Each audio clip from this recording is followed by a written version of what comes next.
No to jedziemy. Witam na kanale Bully96 w kolejnym odcinku z garażu. Jak widzicie tutaj na tym zbliżeniu jesteśmy u Kacpra. Odmienię to nazwisko, Baklarza. Cześć Kacper. Siemka, witam. Powolutku i dotarłem do Ciebie, z czego się bardzo cieszę, naprawdę, mega się cieszę. A ja w swoich filmach staram się w tych wjazdach na garaż pokazywać, no z jednej strony osoby, nazwijmy to trochę wyjątkowe, z drugiej strony osoby młode, które tak jak ja, no, są bardzo, ale to bardzo jakby zafiksowane na punkcie enduro i myślę, że Ty do takich osób należy. Jest tak, Kacper? Zdecydowanie tak jest. No, z motorem jestem związany praktycznie od zawsze, odkąd pamiętam jeszcze na motorze i jest to nierozłączna część mojego życia.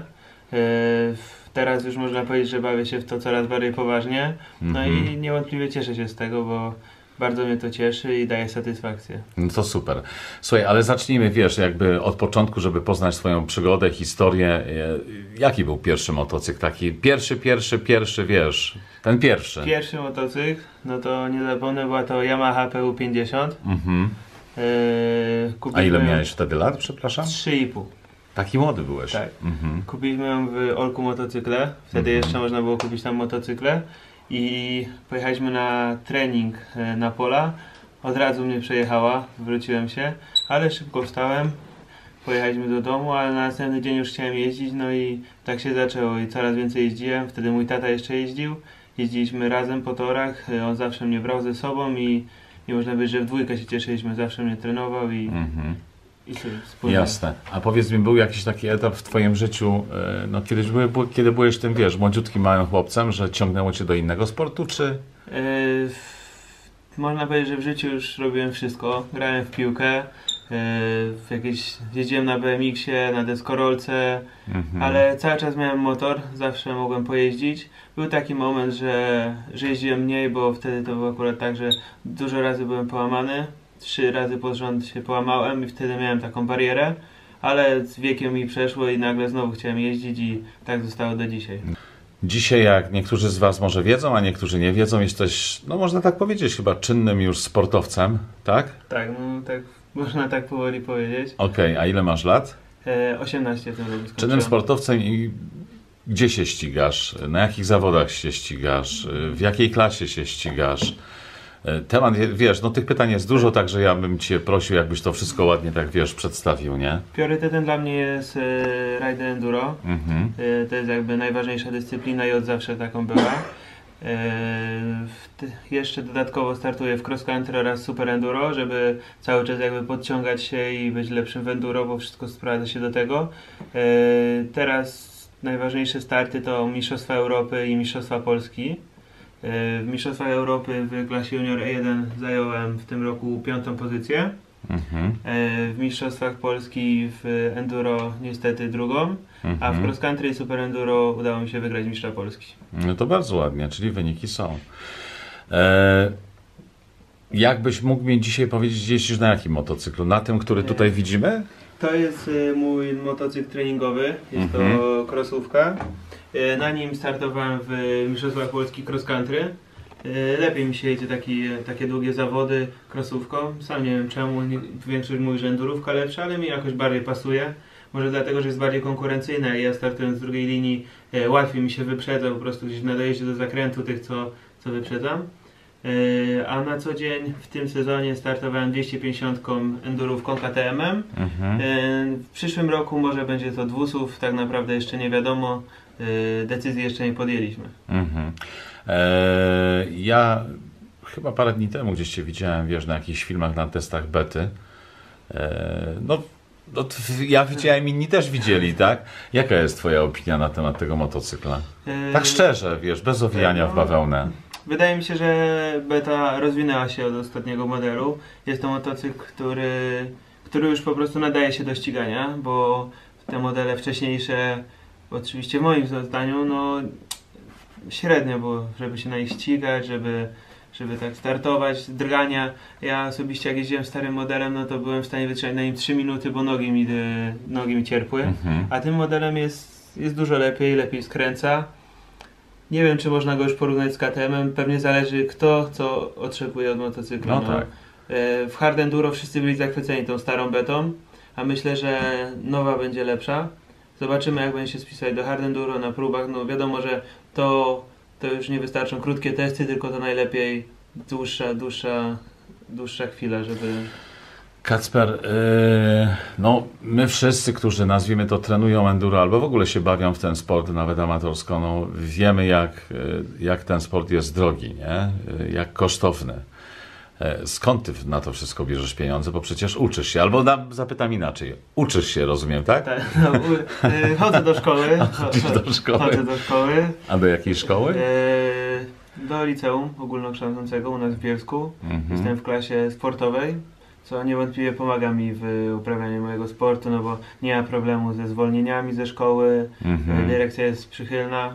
Wtedy, kiedy masz zawody, tak, rozumiem, dokładnie, tak? mam wtedy zwolnienie ze szkoły, co pomaga, no bo w pierwszym roku nie miałem tego i moja frekwencja była bliska 50%.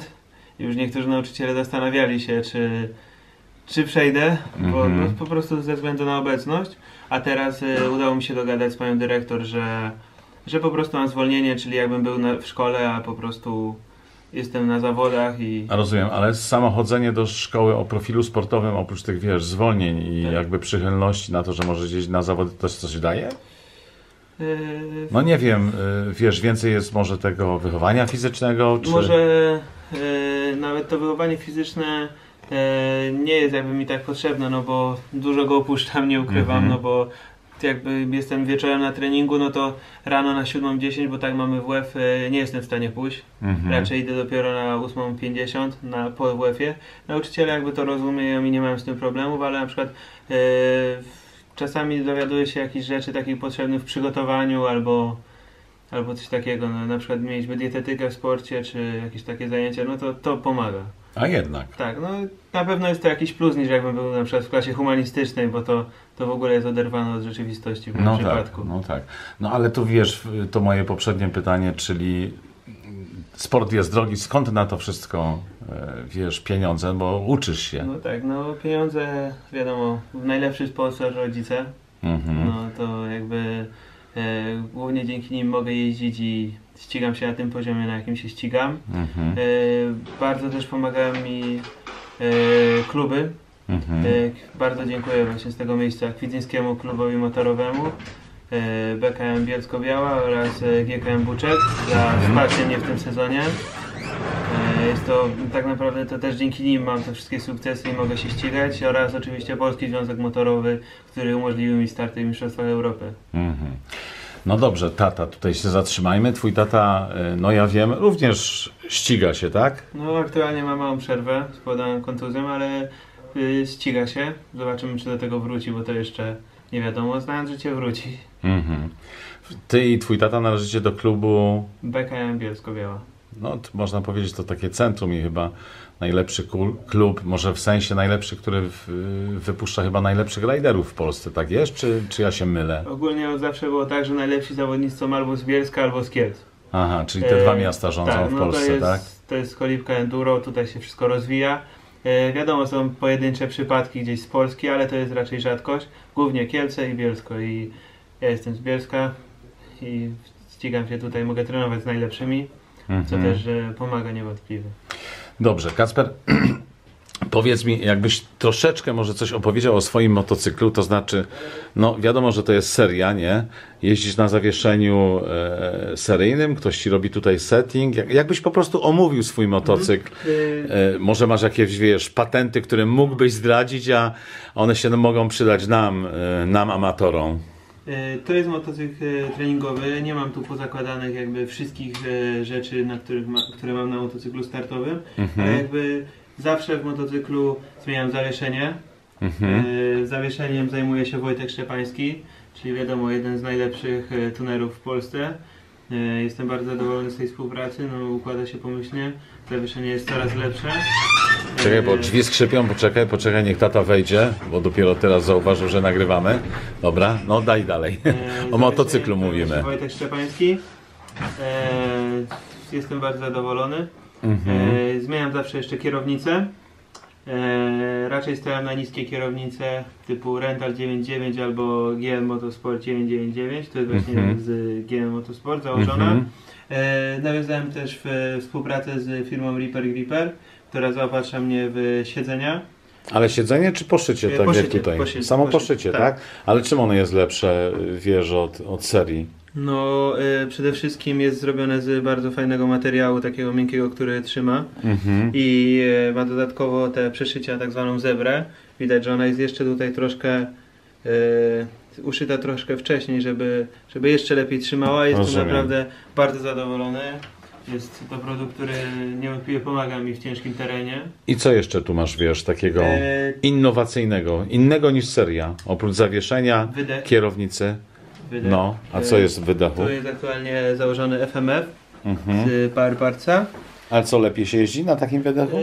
Tak, no ten motor lepiej ciągnie, ma więcej mocy i nieraz to się przydaje. I na przykład na cross country jest głośniejszy, co też pomaga przy wyprzedzaniu ludzi. Tu jakąś końcówkę widzę, wiesz, w tylnym hamulcu, tą złotą. To jest patent. Możesz coś powiedzieć, czy nie? Mogę. To jest dostępne w GM Motorsport. Można powiedzieć, że zostało to sprowadzone dla mnie. Czyli co to jest za patent? To jest po prostu przedłużka chłodnicy, chłodniczka kolejna, która chłodzi płyn i dzięki temu zacisk ma troszkę mniejszą temperaturę. Bardzo często też dostosowuję kolejną chłodniczkę tutaj, tylko aktualnie jej nie mam tutaj założonej. Tu jest ta taka z Power Partsa. Tak. To widziałem, no tak. To już widzę często na zawodach u innych zawodników. Akurat teraz w tym motocyklu treningowym tego nie założyłem, ale w startowym zawsze to mam, nierozłączna część. Wiadomo, wszelkie osłony, tylnej tarczy, przedniej tarczy i bardzo często zmieniam też koła. Zakładam koła z GM Motorsport. No ja słyszałem, że one ważą, natomiast są bardzo wytrzymałe. No tak, ważą więcej niż seria. Tak naprawdę mi osobiście jakby waga nie jest priorytetowa. Wolę czuć się bezpiecznie, wiedzieć, że to wytrzyma i na takie mistrzostwa Europy jechać z spokojną głową, niż martwić się, co się stanie, bo te koła są naprawdę bardzo dobre, z tyłu są na 3 łożyska, co... Ale teraz szczerze, mówisz szczerze, czy dlatego, że wiesz, jakaś jest pomoc od GM? Nie, szczerze, po prostu okej. jeżdżę na tych kołach po górach i nigdy nie miałem żadnego problemu. Tak. No pokrzywione koła to Tak. jest tak, to ja nawet potrafię pokrzywić, a przecież wiesz, nie jeżdżę tak. Wiadomo, coś się czasem zdarzy się przykrzywić, że ale to jest normalne, no. Z przodu widzę plastron zamiast lampy, dlaczego? Bo to jest krosówka. Rozumiem, no widzisz, no głupie pytanie, ale w swoim motocyklu, który jest z góry również, tak jeździsz? Zdejmujesz? Raczej tylnią lampę zdejmuję, a tylną nie? Tylną nie, znaczy zdejmujesz, bo? Bo łatwiej urwać. Aha, czyli nie walczymy z wagą, tylko... Nie, po prostu tak, że względy... Okej. Czy jeszcze coś? Masz jeszcze jakieś, wiesz, patenty, rozwiązania, tajemnice? Aluminiowy roll gas, ale to tak już raczej no nie wszyscy to mają. Tak, no, ale nie wszyscy. Ja uważam na przykład, że jest to bardzo ważna kwestia, no bo przy wywrotce te plastikowe, oryginalne z KTM-a potrafią pękać. Sam osobiście na jednym treningu zniszczyłem 2. Więc jakby jeszcze ten jest super, bo ma łożysko, czyli zawsze ten roll gas lekko chodzi i jestem zadowolony z tego. To też jest dostępne w GM Motorsport. Powiedz mi, zawodnicy, no tak jak ty, to wynika z tego, że no, takie pytanie dziwne. Znaczy pytanie jest proste, tylko zapętlam się. Nie jeździsz na tak zwanych, oczywiście tu nie wszyscy będą mnie poprawiać, na tak zwanych handbarach, nie? To jest zabronione w ściganiu się profesjonalnym, czy po prostu to jest wybór? Chyba na Europie jest nawet zabronione, ale osobiście nie założyłbym handbarów z jednego prostego względu, że często moje wypadki kończą się wylotką przez kierownicę i słyszałem o przypadkach, kiedy łamały się nadgarstki przez nie, bo po prostu ręka zostawała i łamała się typem dźwigni, a to jest po prostu bezpieczniejsze, lżejsze i tak się przyjęło, no nigdy jakby... Bezpieczeństwo ponad wszystko, Dokładnie. a nie może być nawet, wiesz, złamany rollgas, czy niech jest pęknięty, Tak, ale nadgarstki całe. Też jakby w enduro nie ma aż takich drzew, tego wszystkiego, żeby to łamać, bo raczej trasy są takie, można powiedzieć, przejezdne i spokojnie można jechać w listkach i nic się nie dzieje i jest to wygodniejsze według mnie. Ja po prostu preferuję. Okej, Kacper, a powiedz mi, jakbyś tak, wiesz, chciał się pochwalić. Należy się chwalić, nie? Twój największy sukces sportowy to jaki? Z czego ty jesteś dumny? O, może tak, wiesz. Śmiało. Na pewno to raczej chwilę, bo z całych zawodów rzadko kiedy jestem tak zadowolony, bo zawsze można coś poprawić, z takiego punktu wychodzę. Na pewno jestem zadowolony z drugiego wyścigu w Niemczech na Pucharze Europy. Dojechałem tam 4, były momenty, że jechałem nawet 2 i to po prostu był wyścig, który pokazał mi, że mogę się ścigać w Europie i jakby nie jest to coś, co jest nie do przeskoczenia, tylko jak się zepnę, jak wszystko się zgra i pójdzie tak, jakbym chciał, będę tak sobą, tak jak się czuję na Mistrzostwach Polski, no to jestem w stanie walczyć tam o jakieś dobre pozycje. Na pewno Mistrzostwa Europy też są jakimś takim spełnieniem marzeń, może nawet nie, że wynik, ale samo bycie tam i jeżdżenie z najlepszymi, widzenie tych śladów, te trasy. Co to znaczy? Czekaj. Bo tak wiesz, idziesz jak Pershing, jak karabin maszynowy, a chciałem ci tutaj przerwać, żeby się zatrzymać, widzenie tych śladów. Rozwin temat. Jakby można powiedzieć, że w Polsce jesteśmy 10 lat za nimi. Patrząc na ich ślady, a na nasze to... Ale co to znaczy ślady? Czytanie trasy, jak oni jeżdżą próby. Dużo mi to na przykład pomaga. Dzięki temu czuję się, że jestem lepszy coraz, bo jakby pokonywanie zakrętów, widzenie różnych rzeczy, patrzenie na taśmy, jak się zmienia trasa. Ci zawodnicy z Europy no to robią to odruchowo i to widać, że to nie jest w przypadku i tam widać, że wszystko jest zaplanowane i jest to zupełnie inny ślad niż u nas. No i my, ci co jeżdżą na Europę, można powiedzieć, uczymy się tego. Uczymy się podpatrując po prostu, dokładnie. Tak? No, idziemy na przykład po pierwszym dniu próbę i widzimy, że nagle koło naszego śladu 10 cm obok jest równo i tam jadą ci najszybsi. No i to właśnie, to jest coś, czego się trzeba nauczyć i to samo na pewno nie przyjdzie. Ale czekaj, żebym ja dobrze zrozumiał. Ty idziesz później po pierwszym dniu zawodów, pamiętasz, w którym miejscu jechałeś, pamiętasz swój ślad motocykla i widzisz, że ta Europa, ci szybsi jadą innym śladem, innym torem jazdy, tak? Tak, dokładnie. Czyli jakby z tego wniosek, że należy jeździć, nawet my amatorzy, na zawody po to, żeby podpatrywać. Dokładnie, no zawsze jakby trzeba celować troszkę wyżej. Moim zdaniem, jak na przykład ktoś jeździ cross country strefy, to może spróbować raz w roku pojechać na Mistrzostwa Polski, bo na pewno się czegoś nauczy, na pewno jest to coś nowego i na pewno nie wyjdzie z tej lekcji jakby bez żadnych wniosków. No, tam można powiedzieć, przyjeżdżają najszybsi w Polsce i też już ich jazda różni się znacznie od takiego poziomu strefy. Też widać ślady inne, przygotowanie trasy nie zawsze jest lepsze, ale ogólnie jest to zapewne coś innego i warto spróbować, no nie ma powodu, żeby nie. Czy enduro, czy super enduro, czy cross country, zawsze fajnie uderzyć i fajna atmosfera na pewno i ciekawe zawody przede wszystkim. Konkurencja jest i można fajnie spędzić czas. Okej, jest teraz zima, może nie, powoli zbliżamy się jakby do końcówki sezonu w Polsce, no bo w górach, tu szczególnie w Bielsku, to zaraz sypnie pewnie. Powiedz mi, jakie plany startowe na najbliższy czas, na najbliższy okres czasu? Najbliższy czas to na pewno start w Krakowie, w Mistrzostwach Europy. Super Enduro. Super Enduro, tak, dokładnie. Tak jest. Teraz jakby najbliższe tygodnie spędzam w przygotowaniach do tego. Muszę jeszcze dopiąć sprawy ze swoim prywatnym torem, no bo niestety w pobliżu Bielska nie mamy nigdzie żadnego miejsca, gdzie mógłbym fajnie potrenować i się przygotować. Mówimy o torze Super Enduro. Tak, dokładnie. Bo jakby pojechałem tam już 2 razy do Krakowa na ten Puchar Europy nieprzygotowany. No i jakby cały czas wracałem z niedosytem, więc jakby robię się coraz starszy. Wiadomo, że trzeba było być w górę, a nie w dół, dlatego chcę już się przygotować na 100% i wiedzieć, że jak tam pojadę, to dam z siebie wszystko i nie będę miał żadnego ale do siebie. Ja z tego co pamiętam, jak ty byłeś chyba w Budapeszcie w zeszłym roku, nie?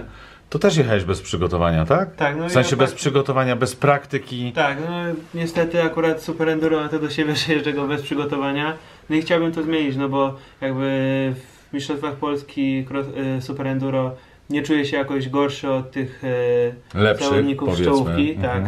A jakby na niektórych rundach mogę jechać nawet ich tempem, dlatego chcę trochę to dopracować, no i może coś z tego wyjdzie, no mam taką nadzieję. No rozumiem. Dobrze. Wiesz co, zawiesiłem się, ale to chyba może celowo robię taką pauzę, bo chciałbym tutaj poprosić twojego tatę przed motocykl. Pozwól na chwilę, bardzo cię proszę. Tato, Trzeba przedstawić tego głównego sponsora. Cześć, będzie zawsze wesele i to będzie takie bardziej prawdziwe. Cześć, raz jeszcze. Powiedz mi, ty też się ścigasz, prawda? Też jeździsz motocyklem amatorsko.